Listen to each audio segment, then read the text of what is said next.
Bonjour à tous et bienvenue si vous nous rejoignez sur France 24. Le Proche-Orient connaît donc un regain de tension. Ce vendredi, je vous le disais, l'armée israélienne a mené des frappes sur la bande de Gaza sans toutefois y faire de victimes. Représailles en tout cas à des tirs de roquettes en provenance du territoire palestinien. Des violences qui interviennent après le raid israélien de jeudi matin en Cisjordanie occupée qui a fait 9 morts. Cette situation fait craindre un embrasement plus important. Marc Pope. Je vous le disais également en titre, journée internationale aujourd'hui de la mémoire des génocides et de la prévention des crimes contre l'humanité.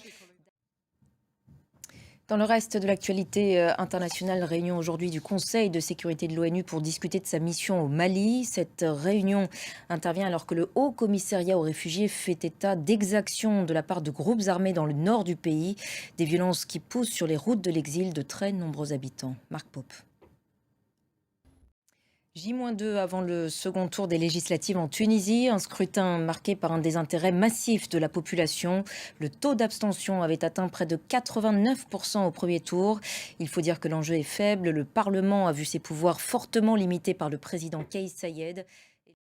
Jour d'élection en République tchèque, second tour de la présidentielle qui se déroule en réalité sur 2 jours, aujourd'hui et demain. Face à face, l'ancien Premier ministre Andrej Babiš et le général à la retraite Petr Pavel. Celui-ci a remporté le premier tour il y a 2 semaines de justesse. Les débats des derniers jours ont beaucoup tourné autour de la guerre en Ukraine et à ce sujet, Andrej Babiš a suscité, vous allez le voir, une controverse.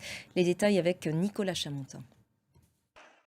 Allez, sport à présent, au pied du mur, Bernard Laporte a annoncé aujourd'hui sa démission de la présidence de la Fédération française de rugby. Et puis à chaque année, sa polémique autour de Novak Djokovic qui va bientôt disputer la finale de l'Open d'Australie. Cette fois, c'est son père qui fait parler de lui. Il a été filmé aux côtés d'un homme tenant un drapeau russe faisant figurer le visage de Vladimir Poutine. La polémique a rapidement pris de l'ampleur. Srdjan Djokovic a même renoncé à assister à la demi-finale jouée par son fils. Les détails de Maya Anaïs Yatagen.